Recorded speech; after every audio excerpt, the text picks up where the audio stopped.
The most versatile medium and the most visual. Radio can picture anything. Heartland Radio Radio.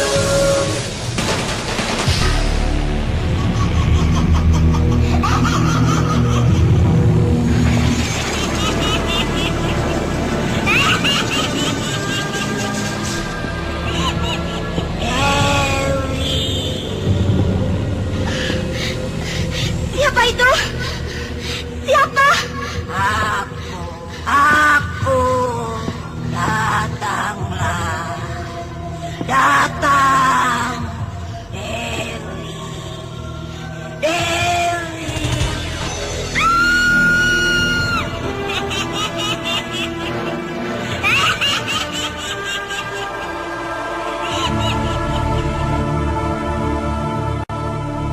Misteri Nini Pelet, sebuah kisah sensasi kemisterian Gunung Ciremai di seputar Linggarjati pada abad ke-14, di mana muncul makhluk siluman ular berkepala manusia yang konon jelmaan nenek tua pengobat keluarga Keraton Kesultanan Cirebon kala itu, bernama Nini Pelet.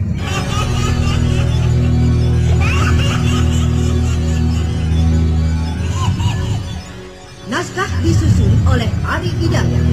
Teknik dan montase Moko ACB dengan sutradara Dian Pertiwi. Datang.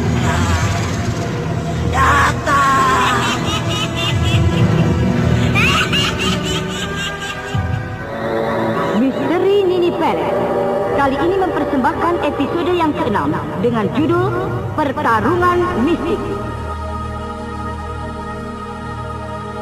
Setelah diceritakan, Subala dan Subali tengah ketakutan, di mana keduanya tengah berhadapan dengan gadis bercadar yang tidak lain adalah Dewi Sumbi, makhluk siluman ular Gunung Ciremai. Dewi Sumbi yang memperlihatkan lidahnya yang menjulur panjang dan mendesis bagaikan seekor ular, nampaknya memang sengaja akan menguji kedua laki-laki itu.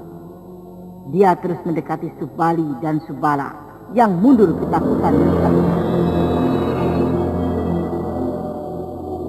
Siapa kau sebenarnya? Kenapa kau ada di tempat ini tengah malam begini? Itu urusanku. Jangan dekat kami. Kau mau apa? Dua laki-laki itu terus mundur beberapa langkah. Tapi tiba-tiba di belakang mereka sudah berdiri seorang nenek tua memegang tongkat berkepala ular.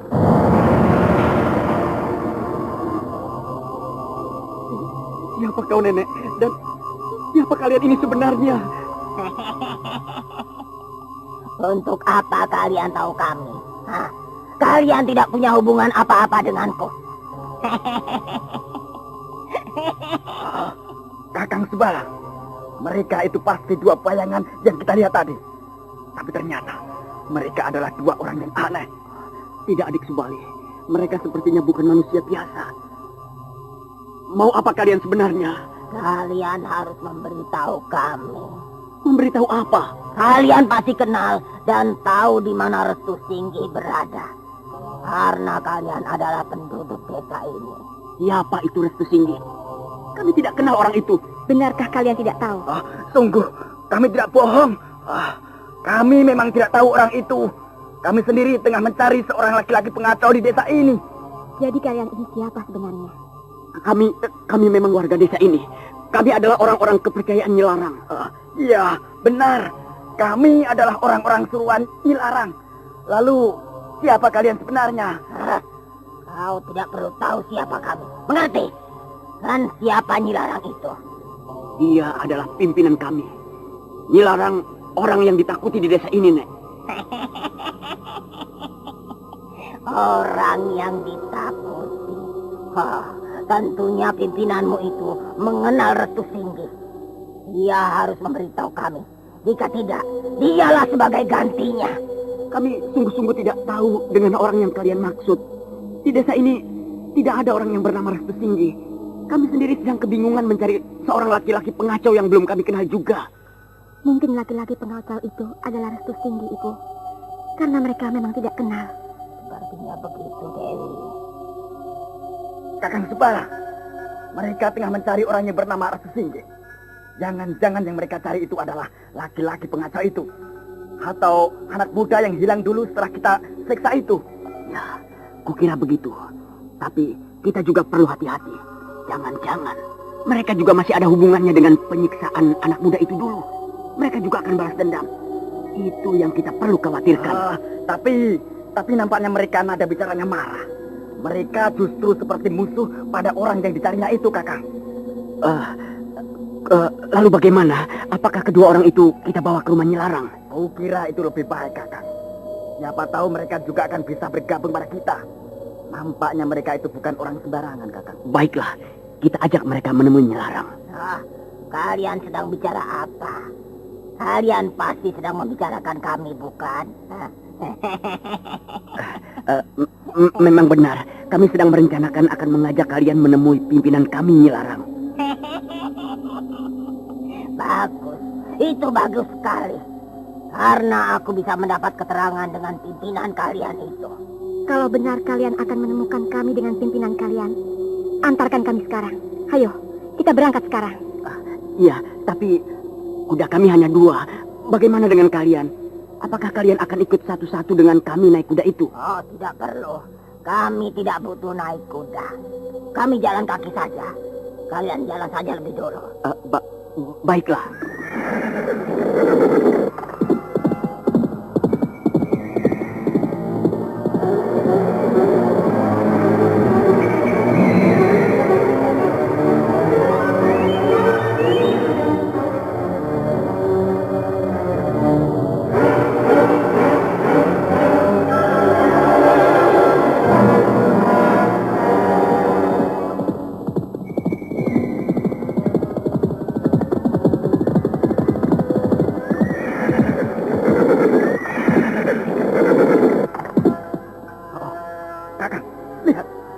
Mereka sudah ada lebih dulu. Oh, aneh. Tidak masuk akal. Mereka seperti siluman. Kenapa mereka tiba lebih dulu? Padahal kita melarikan kuda kita cepat sekali. Dan dari mana mereka sampai tahu jalan kemari? Benar-benar mengherankan sekali. Kakang Subala, sepertinya mereka memang bukan manusia sembarangan. Mereka itu pasti siluman. Ayo, kita turun dari kuda kita.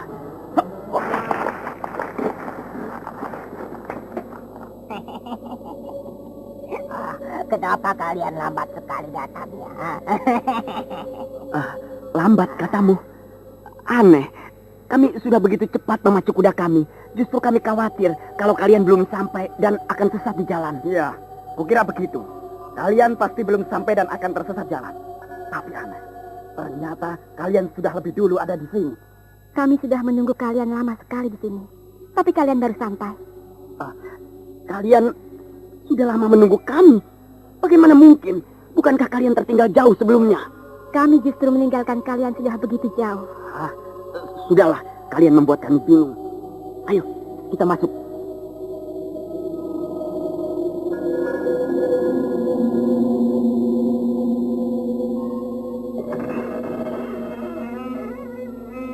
Nyai, kami datang, Nyai.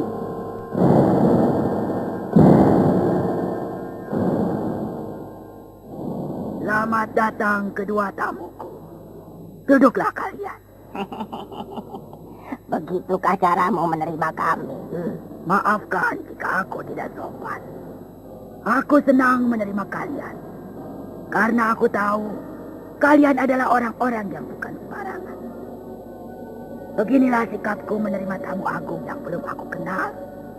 Kuharap kalian mau mengerti. Aku tidak suka bercakap-cakap. Kedatanganku kemari hanya ingin bertanya padamu.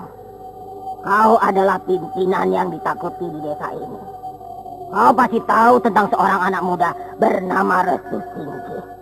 Cepatlah kau tunjukkan di mana orang yang aku maksudkan itu berada sekarang ini. Kami tidak banyak waktu. Kita mempunyai tujuan yang sama. Aku tahu kalian musuh dengan orang yang kalian cari itu. Dan aku tahu kalian sebenarnya bukanlah manusia biasa. Kalian pasti siluman ular. Jangan banyak mulut. Kami butuh keteranganmu. Tunjukkanlah di mana orang bernama Restu Singgi itu berada. Ayo cepat. Aku tidak kenal dengan orang yang kalian cari. Tapi perlu kalian ketahui bahwa di desa ini dulu pernah muncul seorang anak muda. Tapi kemudian dia menghilang entah kemana. Aku sendiri tidak tahu siapa sebenarnya anak muda itu. Dan kini telah muncul lagi seorang laki-laki pengacau. Itu urusanmu. Urusanku mencari restu tinggi. Tapi aku benar-benar tidak tahu orang itu. Sopanlah kalian sebagai tamu. Perempuan macam kau kenal dengan kesopanan. Sudahlah, jangan banyak mulut. Kalau kau tidak tahu, aku tidak butuh denganmu. Barangkali kau telah menyembunyikannya. Untuk apa aku menyembunyikan orang yang tidak aku kenal? Urusanku banyak. Nah, sudahlah, Dewi. Ayo, kita pergi saja. Rupanya kedatangan kita sia-sia saja. Oh, aku belum menjamu kalian. Bukankah kita masih banyak waktu untuk sama-sama mencari orang itu? Aku tidak butuh basa-basimu. Yang aku butuhkan restu tinggi. Ayo, Dewi.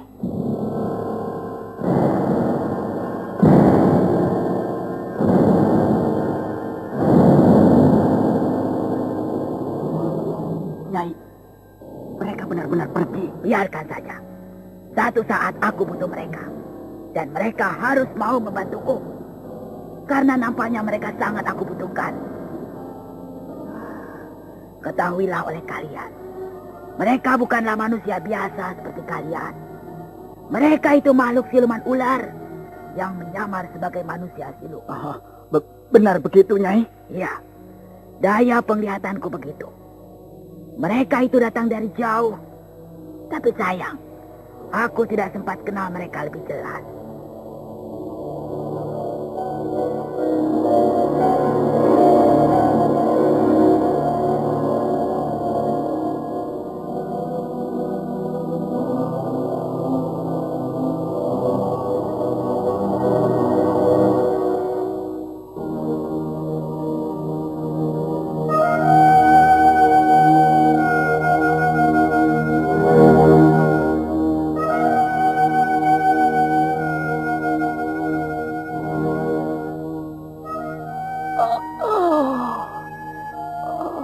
Di mana aku ini? Pak Tulus, kau sudah sadar? Nini Lam. Aku ada di mana sekarang? Bapak ada di kamar Bapak sendiri. Kakang Jaisinggi telah menemukan diri Bapak tergeletak pingsan di muka pintu depan. Oh iya. Bapak ingat sekali itu. Lalu kemana Denjair? Dia sedang di luar. Barangkali dia sudah tidur, Pak Tulus. Kenapa dia tidak tidur saja di kamar ini? Tidak apa-apa. Kenapa sebenarnya dengan Pak Tulus? Apa yang telah terjadi? Kenapa Pak Tulus sampai tergeletak pingsan di muka pintu? Oh, menakutkan sekali, Nyai. Saya hanya terkejut. Karena ketika itu saya melihat dua makhluk siluman ular Gunung Ceremai. Yang Nyik Nilam katakan itu. Bapak melihat Nini Pelet dan Dewi Sumbi? Ya, benar. Tapi setelah itu Bapak tidak sadarkan diri. Benar dugaanku. Kalau begitu, Nini Pelet dan Dewi Sumbi benar-benar muncul di desa ini. Celaka. Sepertinya kedua makhluk itu memang berbahaya sekali. Mereka itu bisa menghilang, seperti yang Nyi Nilam katakan. Makhluk siluman itu bukan saja bisa menghilang, Pak Tulus, tapi juga sering meminta korban. Hah? Meminta korban?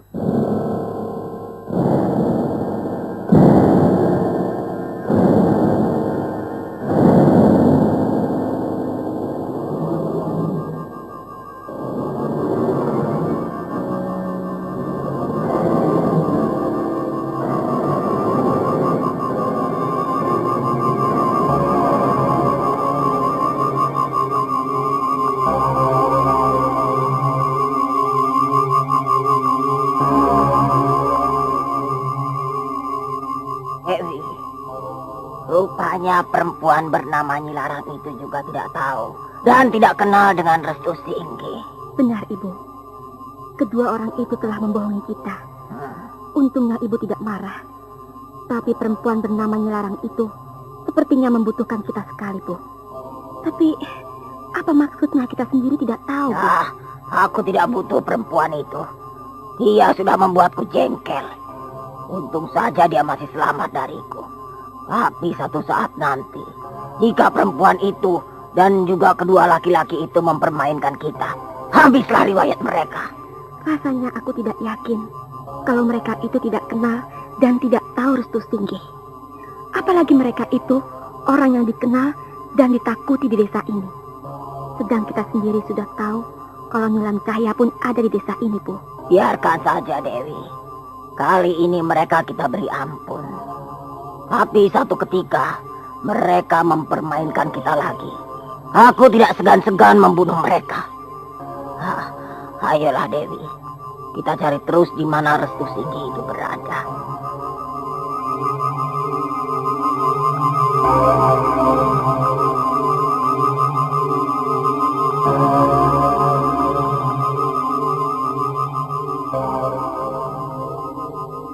Hari semakin jauh malam. Jauh di lembah bukit Sembung, di dalam sebuah gua.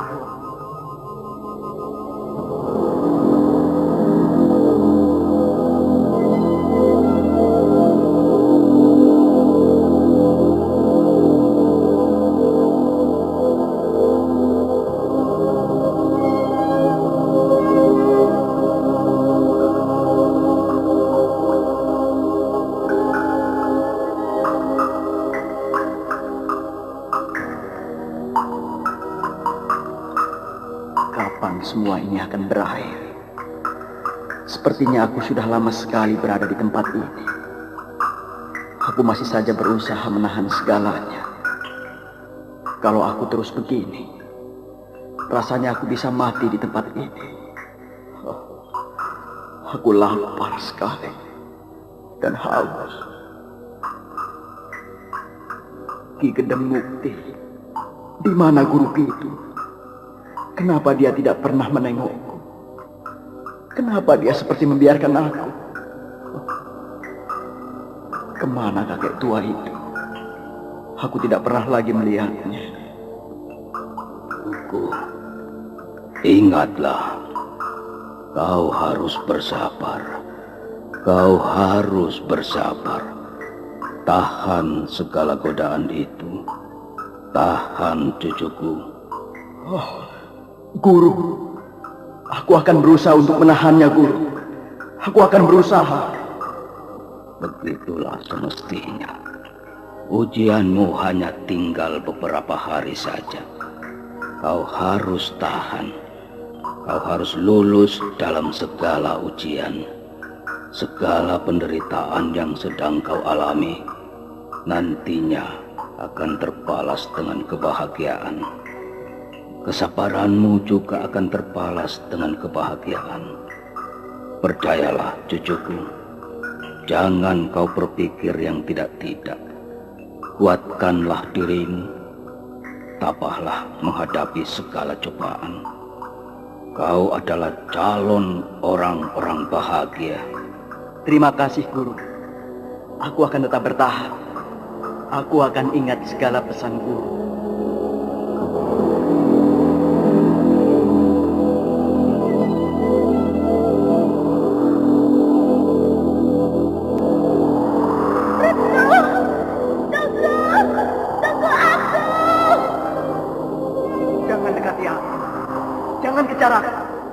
Aku sudah tidak kenal siapa-siapa. Aku sudah tidak punya siapa-siapa. Tidak, kau adalah restuku. Kau adalah kekasih. Kau masih mempunyai siapa-siapa. Dan aku adalah orang yang masih mencintaimu. Aku sudah tidak kenal kasih sayang. Aku sudah tidak kenal cinta. Persetan dengan semua itu. Pergilah kau. Jangan kau ikuti aku terus. Laki-laki macam aku sudah tidak ada gunanya lagi bagimu. Kau gadis yang cantik. Kau bisa memilih pemuda macam mana yang kau suka. Tapi jangan aku. Aku sudah tidak pantas jadi milikmu. Kau lihatlah. Wajahku sudah rusak. Kedua mataku sudah buta. Aku sudah tidak berguna apa-apa bagimu. Jangan dekati aku. Aku bukanlah Restu yang dulu lagi. Aku kini hanyalah seorang buta yang tidak berarti apa-apa. Pergilah dariku. Pergilah. Kau tega. Begitu menderitanyakah perasaanmu sehingga kau berkata-kata merendahkan dirimu? Aku Nilam, Restu. Aku Nilam. Aku bukan orang yang baru pertama kali kenal kau. Kenapa kau harus bisa berpikir dan berperasaan begitu padaku? Apakah karena kau memang sudah tidak mencintaiku lagi? Cinta?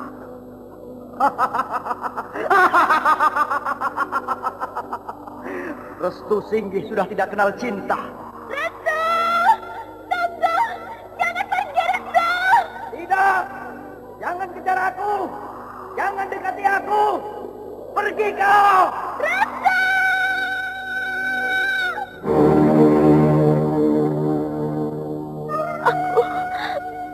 Aku baru saja bermimpi.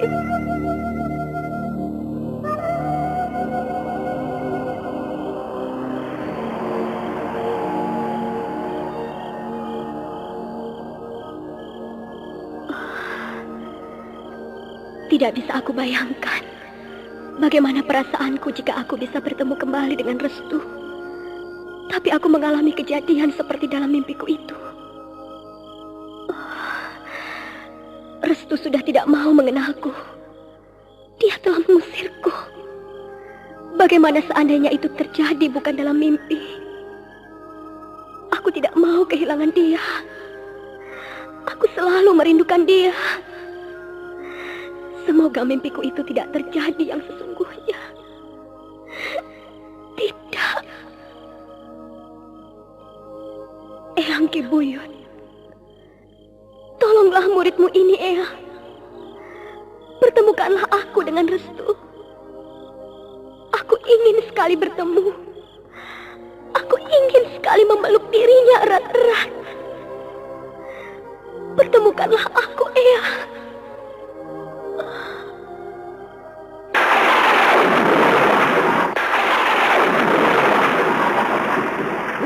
Cucuku, aku datang.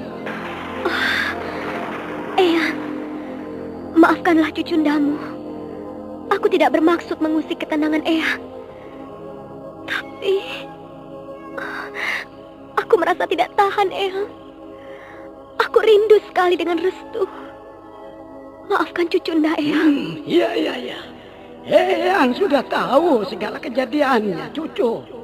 Kau tidak perlu khawatir dengan cucuku itu. Dia memang tengah mengalami penderitaan berat.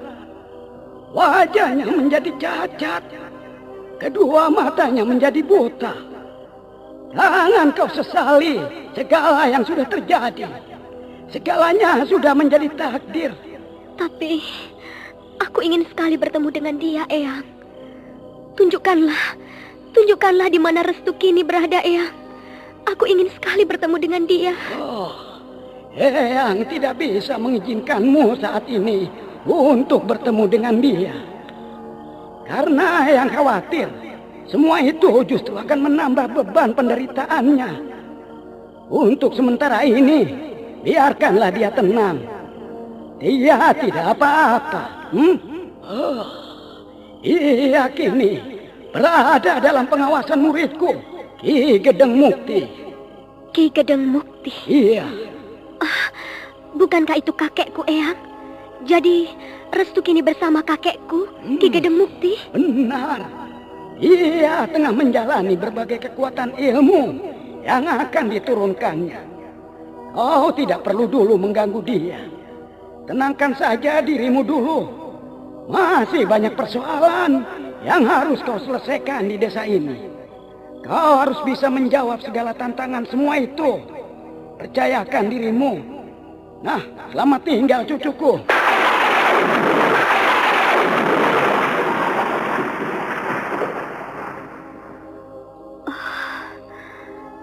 Eyang sudah pergi. Kini lega sekali perasaanku. Pikiranku tidak khawatir lagi. Syukurlah, ternyata Restu kini berada bersama kakekku, Ki Gedeng Mukti.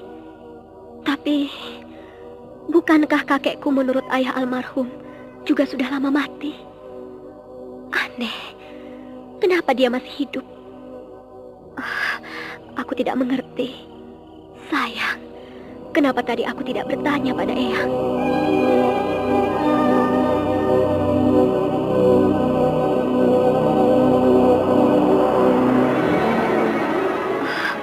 Rupanya sudah banyak pengunjung, Kakang. Iya. Pagi-pagi sekali Pak Tulus membuka warungnya ini. Penduduk memang sering datang ke sini untuk minum-minum teh hangat. Ayo, mumpung masih hangat buburnya. Santaplah. Mari kita sama-sama menyantapnya. Nikmat juga, Kakang. Kakang buat sendiri bubur ini? Ya, lumayan kan? Cukup lumayan. Aku sedang ingin membuat bubur. Dan aku yakin kau pasti suka. Ya, aku suka sekali. Rupanya Kakang Jail pandai juga. Ya, hanya iseng. Aku hanya kasihan melihat Pak Tulus yang sibuk sendiri melayani tamu-tamunya. Aku terpaksa dan memang sedang ingin membuat bubur itu sendiri. Kenapa aku baru sadar? Kenapa matamu agak bengkak? Kau sepertinya habis menangis. Nilam, kenapa kau jadi diam seperti merenung?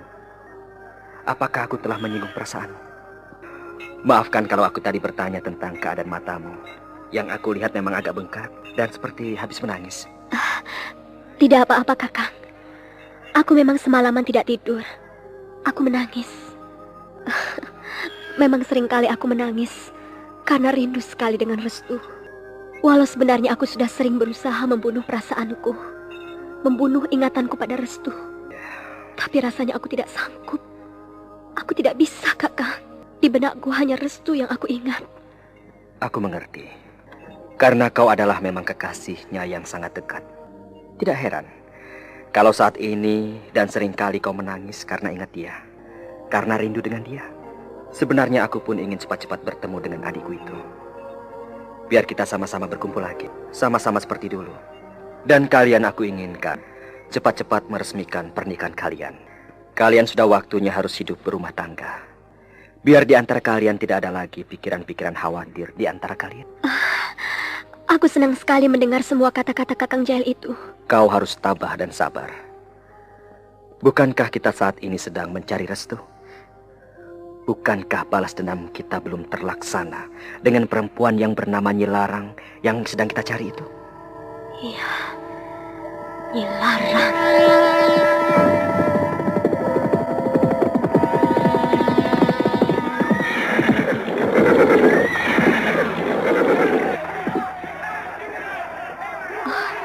Siapa itu yang datang, Kakang? Kenapa semua orang menjadi ketakutan? Mereka sepertinya sudah kenal dan tahu siapa orang yang datang di luar itu. Iya, aku penasaran juga, Niram. Apakah itu yang datang Nyilarang, sehingga mereka begitu ketakutan dengan tiba-tiba? Rupanya kalian sudah tahu kami datang. Bagus. Kalian semuanya menghindar. Kalian semua ketakutan. Bagus. Kakang Subala, lihat. Siapa dua orang itu? Hei, siapa kalian? Kalian pasti bukan penduduk desa ini. Kalian pasti pendatang dari jauh. Iya, kalian harus tahu. Kami di desa ini adalah orang-orang yang sangat ditakuti. Hati-hati dengan kalian. Kenapa kalian tidak memberi rasa hormat pada kami? Bukankah kalian pendatang di desa ini? Untuk apa kami menghormati kalian? Orang-orang seperti kalian tidak patut dihormati. Rupanya pandai juga gadis manis itu bicara. Apa benar orang-orang seperti kami tidak patut dihormati? Kalian semua, ayo jawab. Jawablah pertanyaanku. Apakah aku ini memang tidak patut dihormati? Jawablah. Kalian diam saja. Jawab. Mereka semua sudah menjawab dengan diam. Itu berarti mereka tidak setuju dengan pertanyaanmu. Mereka menghormati kalian hanya karena terpaksa. Tapi sebenarnya mereka muak dengan kalian. Kurang ajar. Siapa kalian sebenarnya? Apakah kalian tidak takut pada kami? Kami adalah orang-orang Nyilarang. Orang yang disegani di desa ini. Ayo jawab. Siapa kalian? Akulah laki-laki pengacau yang kalian cari. Jadi kau orang yang aku cari itu? Iya. Akulah orang yang pernah datang ke rumah Nyi Larang dan telah membuat kerusuhan. Sekarang kalian sudah bertemu aku. Ayo, apa mau kalian? Apa mauku? Ya. Pertanyaan tolol. Untuk apa kami susah-susah mencarimu? Tentunya kami juga membutuhkan nyawamu. Kalian salah bertanya. Akulah yang ingin nyawa kalian. Tapi sebenarnya, aku segan menghadapi kalian. Aku hanya butuh perempuan itu. Nyawa Nyi Larang yang aku butuhkan. Suruh perempuan itu datang menghadapi aku. Dia harus mati di tanganku. Dia telah membuat adikku menderita. Dia telah menyiksa adikku hingga wajahnya rusak dan kedua matanya menjadi buta. Rupanya benar dugaan kami. Ternyata laki-laki pengacau yang kami cari itu ada hubungannya dengan anak muda yang kami siksa dulu. Malah kebetulan sekali. Biar sekalian semuanya musnah dari desa ini. Jadi kalian datang ke desa ini ada hubungannya dengan anak muda yang pernah kami siksa dahulu? Tak luput dari dugaan kami. Orang sepertimu perlu kami basmi. Bersiap-siaplah kalian untuk mampus. Desa ini tidak rela menerima orang-orang seperti kalian. Nilam, biar aku yang menghadapi mereka. Diamlah di tempatmu.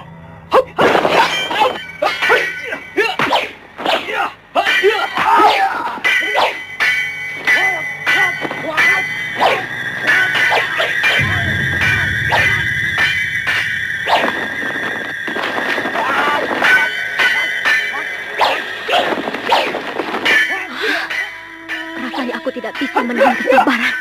Dendamku harus terlampiaskan. Ini saat awal dendamku. Saat pertama membalas sakit hati Restu. Karena mereka juga turut dalam penyiksaan Restu ketika itu.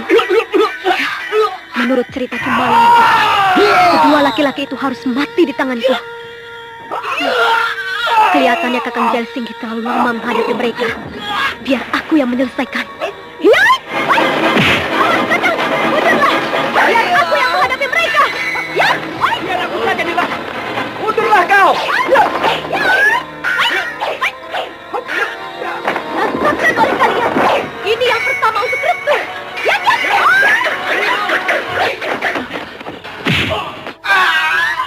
Oh, kurang ajar.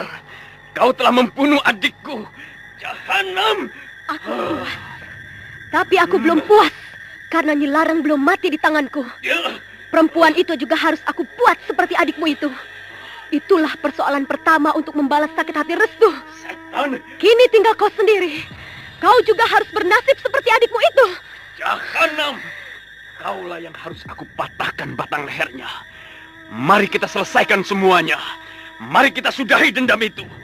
Meskipun kalian baru mengenalku. Meskipun kita tidak punya urusan bermusuhan. Tapi karena kalian sendiri yang merasa telah bermusuhan pada kami.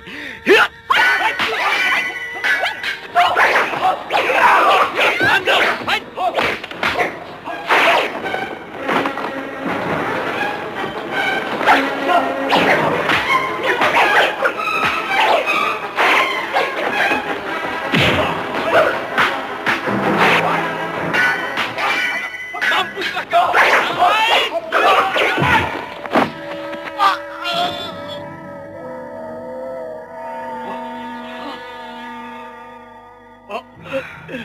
Aduh, Denjail, lihat, hebat sekali Nyi Nilam itu. Iya, dia memang gadis yang hebat.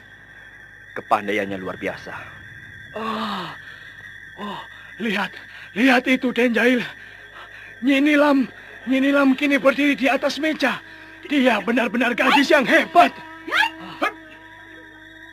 Hayo, bangunlah kembali. Kenapa kau masih saja duduk di situ? Apakah dadamu sakit terkena pukulanku? Atau kau memang sudah tidak sanggup lagi melawan aku? Kurang ajar.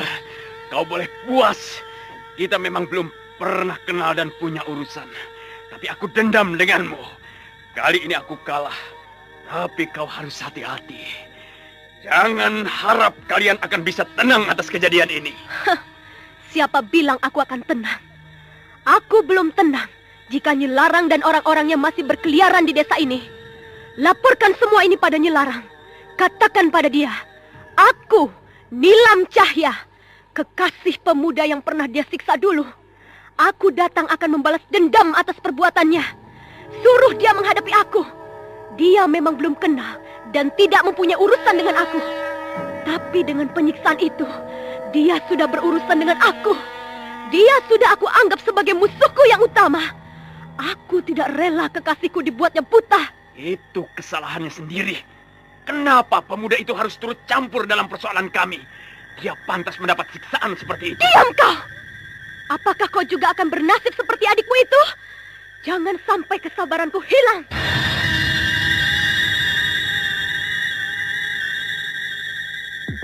Subala menahan amarahnya. Laki-laki itu agak khawatir juga. Dengan perasaan tidak puas, Subala mundur. Dia berdiri dan pergi dari tempat itu.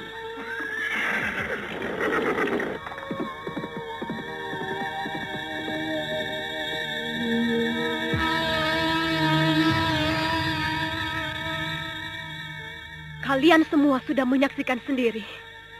Kalian lihat bagaimana kedua orang yang kalian takuti itu menghadapi aku. Jadi kalian tidak usah ragu. Kalian tidak usah takut. Aku akan membantu kalian. Aku juga dendam dengan Nyi Larang. Perempuan itu harus mati. Dia harus mempertanggungjawabkan perbuatannya. Hutang nyawa harus dibayar dengan nyawa. Datanglah kau kemari, Nyi Larang. Hadapi aku. Saat ini, aku terpaksa harus menjadi kejam. Saat ini, aku terpaksa harus menjadi pembunuh. Semua demi kau, Restu. Demi kau. Biarkanlah aku membalas sakit hatimu pada orang-orang yang membuatmu menderita. Saat ini, tidak ada lagi yang harus aku perbuat untukmu, kecuali aku harus membalaskan sakit hatimu. Relakanlah aku menjadi kejam, meski aku tahu itu bukanlah sikap kita. Itu bukanlah pribadi kita. Tapi untuk saat ini, biarkanlah aku. Nilam. Kakang. Aku sudah menjadi pembunuh. Aku terpaksa. Aku harus melakukannya. Harus, Kakang. Semua itu demi Restu. Aku tidak puas. Aku tidak rela. Nilam, tidak ada yang perlu disesalkan. Apakah segala perbuatan Nyi Larang itu bukan sesuatu yang jahat? Kukira Restu sendiri merasa tidak rela diperlakukan begitu. Kukira Restu sendiri merasa dendam dengan perempuan itu. Tak harus dia mendiamkan kejahatan. Dia harus membasminya. Dia pasti merelakan kau untuk membalas sakit hatinya. Dia pasti senang dengan sikapmu yang benar-benar bertanggung jawab atas dirinya. Aku tidak tahu apa yang harus aku berikan untuk Restu sebagai balasan sakit hatinya. Kukira aku belum puas, Kakang, kalau hanya membunuh. Aku ingin mempersembahkan kepala perempuan itu di hadapan Restu. Itulah satu-satunya kepuasanku, Kakang. Itulah yang harus aku berikan untuknya. Nilam, sudahlah. Jangan terus bersedih. Sebaiknya kita masuk ke kamar. Rasanya tidak baik jika kita ditonton orang banyak.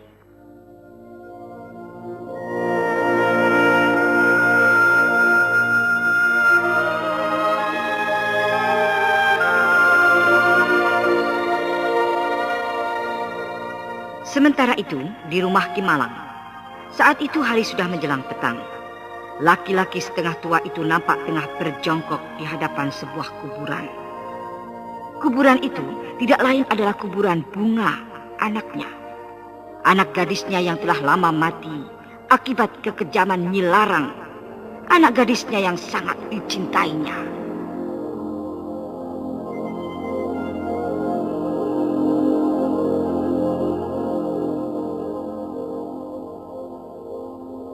Bunga, walau bagaimana, ayah tidak akan melupakanmu. Sampai saat ini ayah belum bisa membalas sakit hatimu. Ayah memang tidak mampu. Meski ayah berani mempertaruhkan nyawa demi membalas sakit hatimu, tapi ayah belum sanggup. Ayah belum bisa memberikan apa-apa yang terbaik buatmu, agar kau tenang, agar kau damai di alammu. Sebenarnya ayah juga tidak rela atas kematianmu. Perempuan itu sangat kejam. Kenapa anak baik sepertimu harus mengalami kematian yang kejam? Ayah tidak rela, Bunga.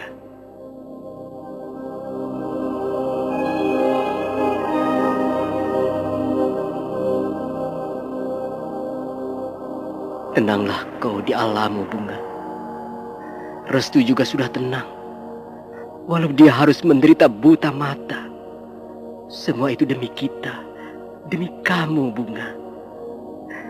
Ayah selalu berdoa untuk dia. Ayah yakin Restu Singgih pasti akan kembali lagi ke desa ini. Dia pasti akan membalas segala sakit hatimu, sakit hati kita, dan juga dirinya sendiri pada Nyi Larang itu. Kau tidak perlu penasaran. Tenanglah, anakku.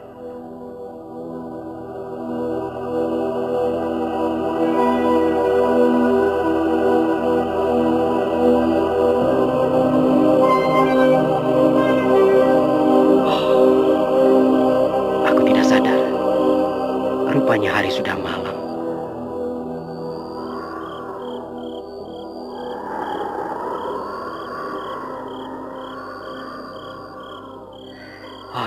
Udaranya terasa dingin sekali. Hembusan angin itu tidak biasanya datang. Ada pertanda apa ini?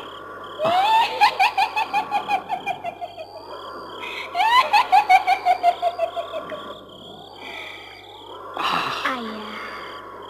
Bunga. Ayah. Kau, itukah suaramu, Bunga? Iya. Aku Bunga, anakmu, Ayah. Pandanglah ke atas, Ayah. Aku ada di hadapan Ayah. Bunga, kau anakku. Kau melayang-layang di udara. Jangan takut, Ayah. Aku memang Bunga, anak Ayah. Aku sengaja datang untuk menemui Ayah. Aku rindu sekali. Janganlah Ayah bersedih karena kehilanganku. Rohku memang tidak tenang, Ayah. Aku akan membalas dendam pada perempuan itu. Perempuan itu harus mati denganku. Ia telah memutuskan kepalaku. Aku tidak rela. Jangan bersedih, Ayah.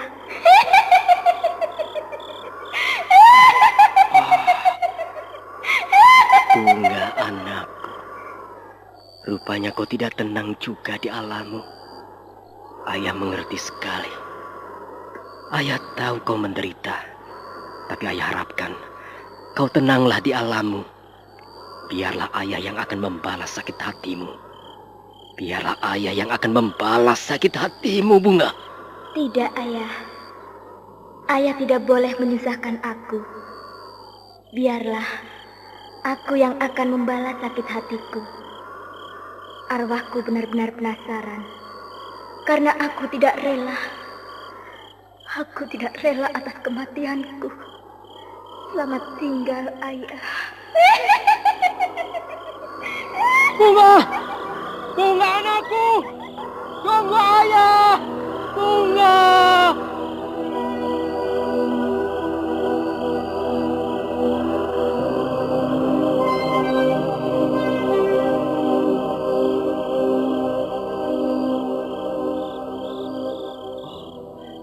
Bunga, anakku. Kasihan kau, nak. Biarlah ayah akan nekat membalas sakit hatimu. Ayah rela mengorbankan nyawa ayah. Nyi Larang akan ayah hadapi semampu ayah. Perempuan itu harus bisa mati di tangan ayah.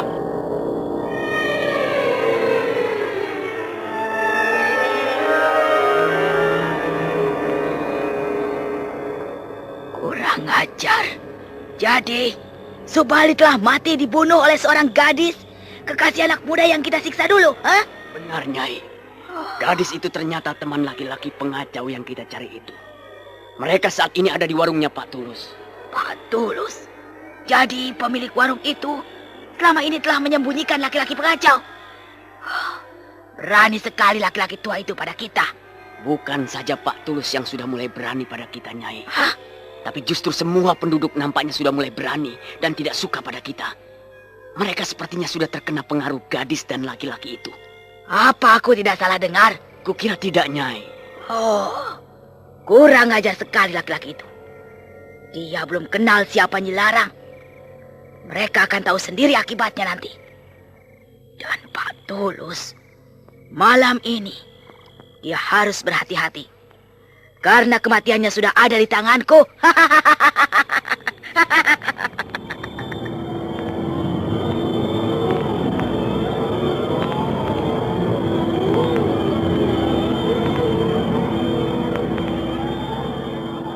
Dan selanjutnya, perempuan berjanggut panjang itu duduk bersila di atas ranjang tidurnya.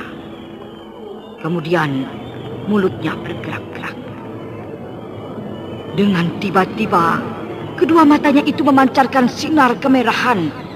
Dia menatap sebelah telapak tangannya di rentangan itu. Mendadak, di telapak tangan Nyi Larang itu muncul bayangan. Bayangan itu berubah menjadi diri Pak Tulus.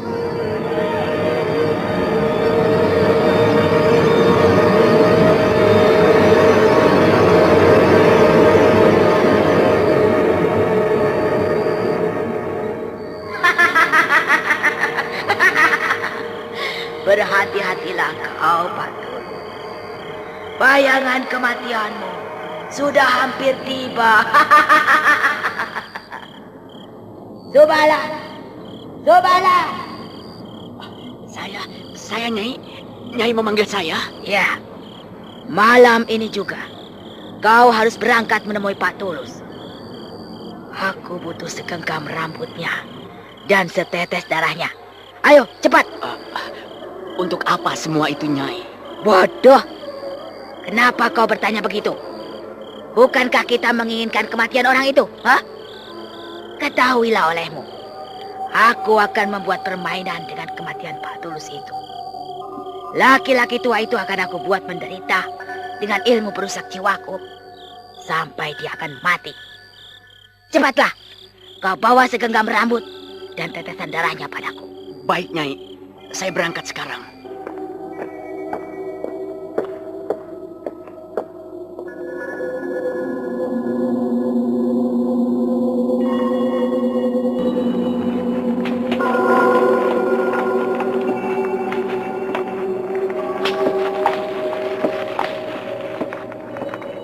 Nah, kini aku sudah berada di samping warung.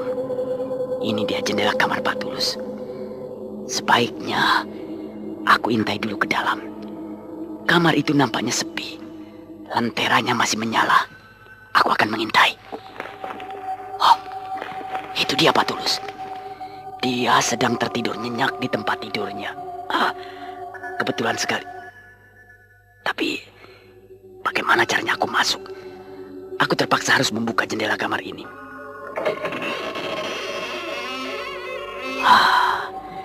Aku berhasil membuka jendela kamar ini. Kini jendela kamar ini sudah terbuka lebar. Aku harus masuk. Aku harus cepat masuk, mumpung Pak Tulus sedang tertidur lelap. Subala bergerak melangkah ke arah tempat tidur, di mana terdapat Pak Tulus yang tengah berbaring tertidur pulas. Laki-laki itu selanjutnya tidak memberi kesempatan lagi. Dia menjambak rambut Pak Tulus dan memotongnya dengan pedangnya. Selanjutnya dia menggoreskan pedangnya ke arah sebelah tangan Pak Tulus itu. Siapa kau? Jangan teriak. Aku bisa membunuhmu. Kau Subala. Tanganku. Kau telah melukai tanganku. Iya. Aku butuh setetes darahmu. Ingat, jangan bicara dengan siapapun jika kau tidak ingin mampus. Subala cepat bergerak. Dia melompat ke jendela kamar. Laki-laki itu kemudian menghilang di kegelapan malam. Oh, apa maksudnya Subala menginginkan darahku? Aku jadi curiga. Aku harus hati-hati. Rambutku. Kenapa rambutku rontok? Sepertinya rambutku ini bekas dipotong. Apakah Subala juga telah memotong rambutku ini? Aku benar-benar tidak mengerti. Apa maunya dia menginginkan rambutku dan darahku?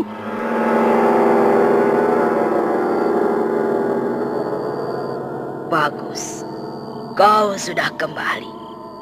Mana yang aku butuhkan itu?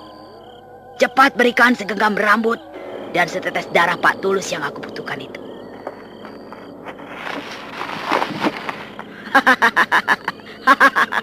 Bagus. Kau memang orang yang patut aku percaya, Subala.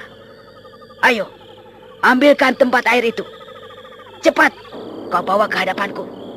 Baik, Nyai.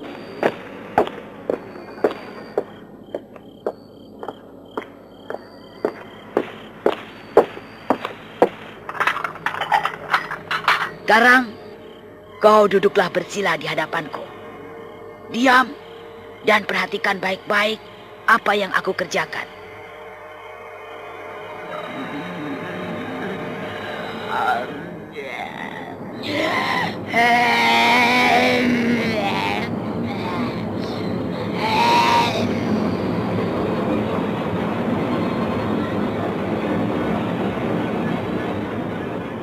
Perempuan itu kemudian memasukkan segenggam rambut dan tetesan darah milik Pak Tulus.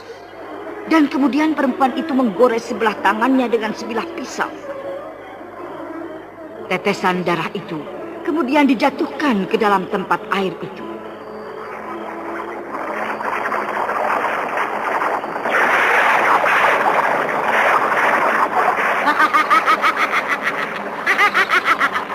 Lihatlah ke dalam darah itu. Lihat. Di dalam air darah itu nampak Pak Tulus tengah berbaring di tempat tidurnya. Aneh. Segenggam rambut dan setetes darah milik Pak Tulus sebagai syarat yang aku butuhkan. Sudah aku campur dengan air darah ini. Ini tinggal menunggu saat yang tepat untuk mengerjakan dirinya itu. Laki-laki tua itu akan aku buat menderita. Subala. Saya, Nyai. Tengah malam besok adalah malam Jumat Kliwon. Malam itulah saat yang tepat. Aku akan melakukan pekerjaanku dengan semua rencana ini. Tapi masih ada satu persyaratan yang harus kau jalani. Kau harus menggantungkan seekor ayam di belakang rumah Pak Tulus. Dan ingat, jangan sampai ada orang yang tahu. Baik, Nyai.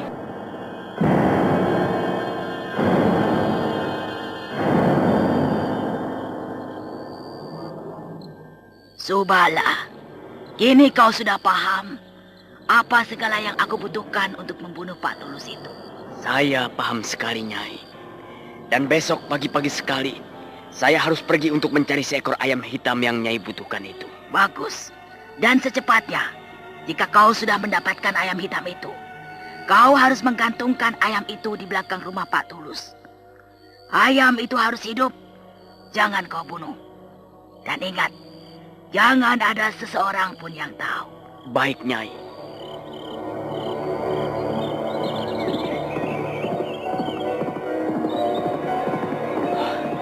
Seekor ayam hitam.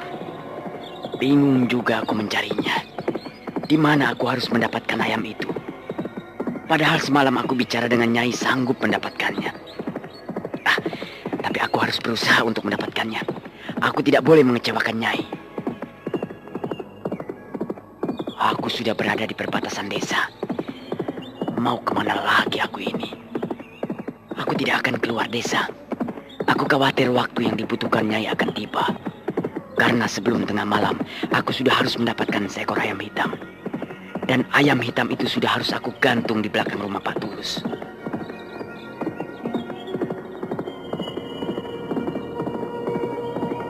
Sementara itu, di warung Pak Tulus. Siang hari itu warung yang biasanya ramai dengan pengunjung. Saat itu, warung nampak sepi, sunyi. Kakang, kenapa Pak Tulus sudah siang begini belum juga keluar dari kamarnya? Entahlah, makanan ini pun aku sendiri yang menyiapkan. Barangkali Pak Tulus sedang sakit. Ya, aku juga belum melihatnya lagi di kamarnya. Aku khawatir juga, Kakang. Biar aku lihat saja dia di kamarnya. Kau belum selesai makan. Biar nanti diteruskan.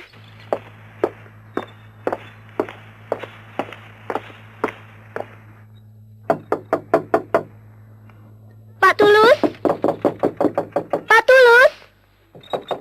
Pak! Kenapa tidak ada jawaban? Apakah dia memang sedang tidur? Tapi rasanya tidak mungkin. Orang tua itu tidak pernah tidur siang begini. Pak Tulus! Aneh, dia tidak bergerak. Tidurnya nyenyak sekali. Pak Tulus?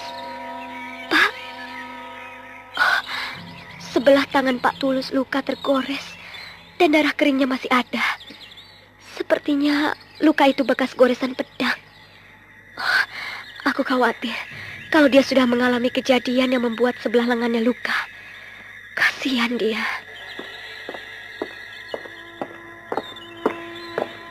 Nilam, ada apa? Hah? Kenapa dengan tangan Pak Tulus? Nampaknya bekas goresan pedang. Iya, luka itu bekas goresan pedang. Aku khawatir sekali Pak Tulus sudah mengalami kejadian. Tapi anehnya, kenapa dia tidurnya nyenyak sekali? Bukankah Kakang Jaya sendiri tahu kalau Pak Tulus itu tidak pernah tidur siang? Iya. Nilam, coba kau perhatikan rambutnya. Sepertinya rambut Pak Tulus bekas habis dipotong. Oh ya, Kakang Jaya. Aku curiga. Jangan-jangan Pak Tulus baru mengalami kejadian yang membuat dirinya seperti itu. Coba saja Kakang perhatikan baik-baik. Apakah dia itu tertidur sewajarnya atau dia pingsan? Sepertinya dia tidak pingsan, Nilam. Dia memang sedang tertidur nyenyak. Tapi kalau kita perhatikan, dia memang seperti pingsan.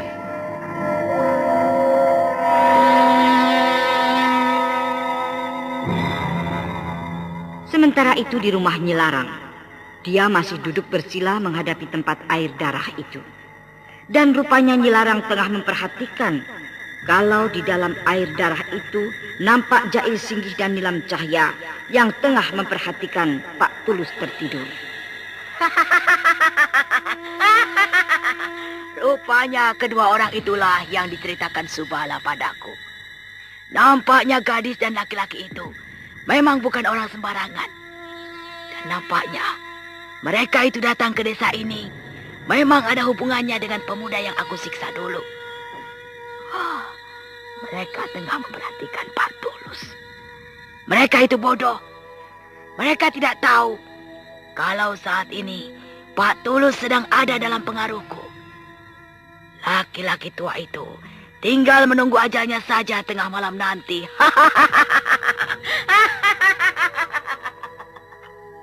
Pada waktu tengah malam nanti, kalian akan melihat laki-laki tua itu. Perutnya akan aku buat menjadi besar. Dan laki-laki tua pemilik warung itu, dia akan merasakan sakit yang sangat pada perutnya itu. Dan dia akan mati secara perlahan-lahan.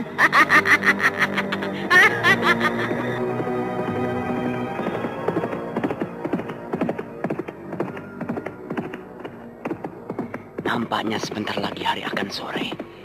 Matahari sebentar lagi akan tenggelam. Bagaimana ini? Seekor ayam hitam yang aku butuhkan belum juga aku dapati. Padahal sebelum hari gelap aku sudah harus mendapatkannya. Kini aku akan memasuki hutan kecil perbatasan desa. Mudah-mudahan di hutan kecil ini aku bisa menemukan seekor ayam hitam yang aku butuhkan itu.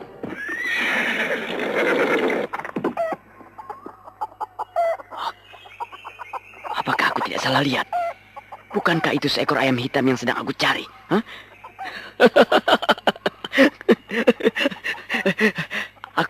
Aku akan menangkap ayam itu. Aku harus hati-hati agar ayam itu tidak pergi.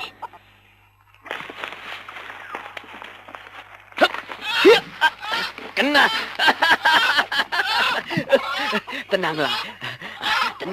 Tenang. Nyai pasti senang melihat aku berhasil.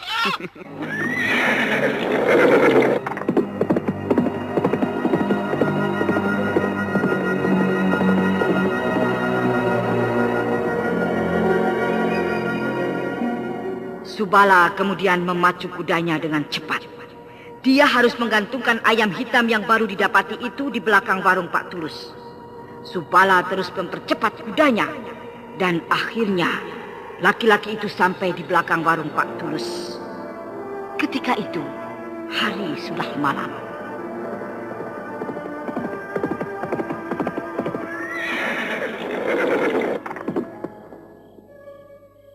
Laki-laki itu kemudian menggantungkan ayam hitam yang sudah diikatnya di sebuah bambu di belakang warung.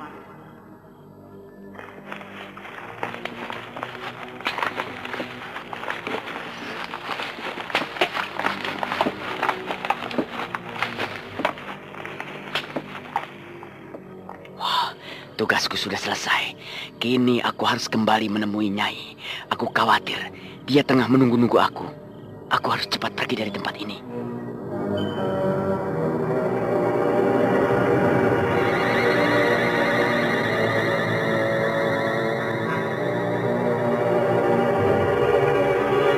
Kakang Jaya, kenapa Pak Tulus belum bangun juga dari tidurnya? Aku khawatir sekali, Kakang. Kini aku yakin, Nilam. Pak Tulus benar-benar terkena pengaruh ilmu dari seseorang yang tidak kita ketahui. Sepertinya dirinya tengah dalam kekuasaan. Tengah dalam pengendalian orang dari kejauhan. Kukira memang begitu, Kakang. Jika seandainya Pak Tulus sampai besok tidak bangun juga, bagaimana, Kakang? Kita harus bertindak untuk mengetahui lebih jelas. Kenapa dia sampai bisa begitu? Kita harus mencari tahu penyebab-penyebabnya itu. Kalau memang ada orang yang jahat dan mempermainkan dirinya, itu berarti kita harus bertindak mengatasinya. Apakah... Nyilarang? Nyilarang? Apa kau yakin kalau perempuan itu yang telah mempengaruhi dirinya? Itu bisa saja terjadi. Karena bukankah kau tahu, setelah kejadian beberapa hari yang lalu, di mana aku sampai membunuh salah seorang darinya, dan seorang lagi yang bernama Subala itu lari, dan pasti melaporkannya pada Nyilarang atas kejadian yang baru dialaminya itu. Dan kecurigaanku, Nyilarang pasti menyalahkan semua itu kepada Pak Tulus. Karena kau orang yang dicari-cari justru berada di warungnya ini. Nyilarang tentunya menduga kalau Pak Tulus telah melindungi dan menyembunyikan kita di tempatnya ini. Tepat sekali dugaanmu. Kukira juga memang begitu. Dan kalau benar semua dugaan kita begitu, memang Nyilaranglah orang yang patut kita curigai dan telah mempengaruhi Pak Tulus sampai dia tertidur lama. Kita tunggu saja, Kakang. Aku khawatir akan terjadi sesuatu pada dirinya itu. Iya. Aku juga khawatir kalau benar dugaan kita. Nyilarang akan mempunyai maksud-maksud buruk pada Pak Tulus. Juga pada kita. Iya, itu yang perlu kita curigai dan kita khawatirkan. Kita perlu waspada. Kita tidak tahu, meskipun kita sekalipun belum pernah bertemu dengan perempuan itu, atau belum kenal. Tapi jika perempuan itu memiliki ilmu tinggi atau ilmu untuk melakukan kejahatan, dia bisa saja mempermainkan kita dari kejauhan.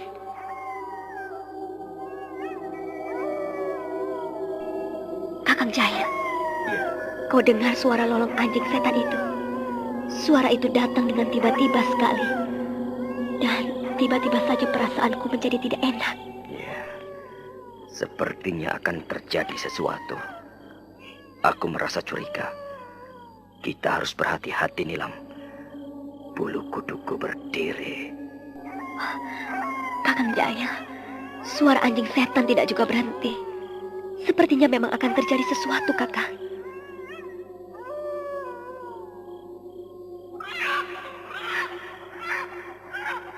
Oh, Kakak, dengar, ada suara ayam. Iya, Suara ayam. Tapi suaranya aneh. Suara ayam itu seperti suara ayam siluman.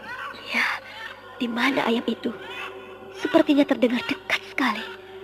Rasanya di sekitar tempat ini, Kakang. Tapi kita tidak perlu mencarinya.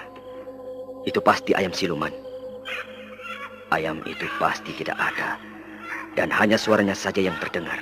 Suara ayam itu tapi terus terdengar, Kakang. Sepertinya akan menandakan akan terjadi sesuatu di tempat ini.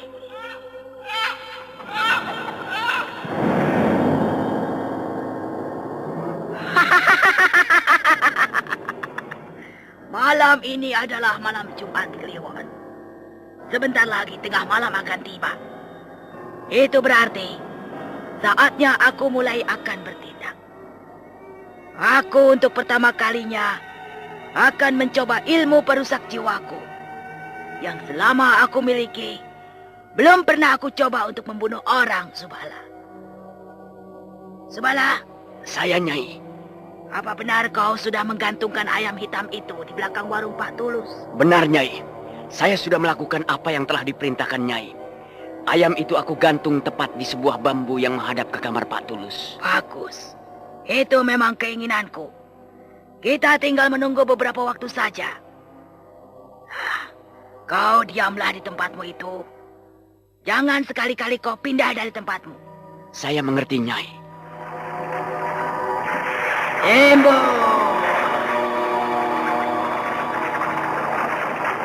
Embol!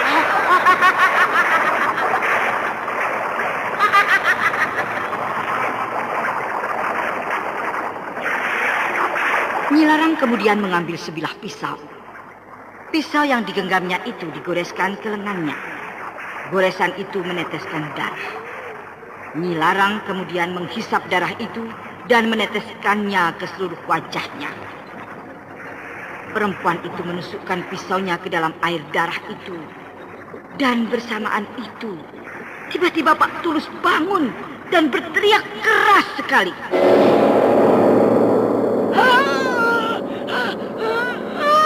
Tidak!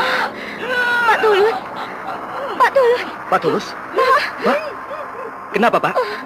Pak Tulus? Kakang Jaya, kenapa dengan Pak Tulus? Dia tiba-tiba terbangun dan berteriak-teriak bagi orang menahan sakit pada perutnya. Bagaimana, Kakang? Tolong, sakit. Tidak, tolong, sakit sekali perutku ini.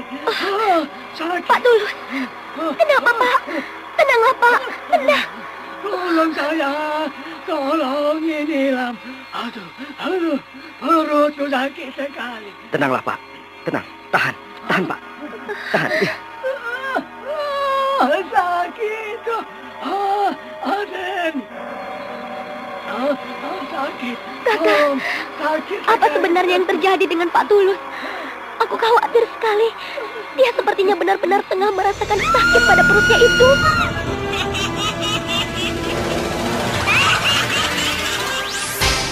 It's radio, the most versatile medium and the most visual. Radio can picture anything. Radio Salon.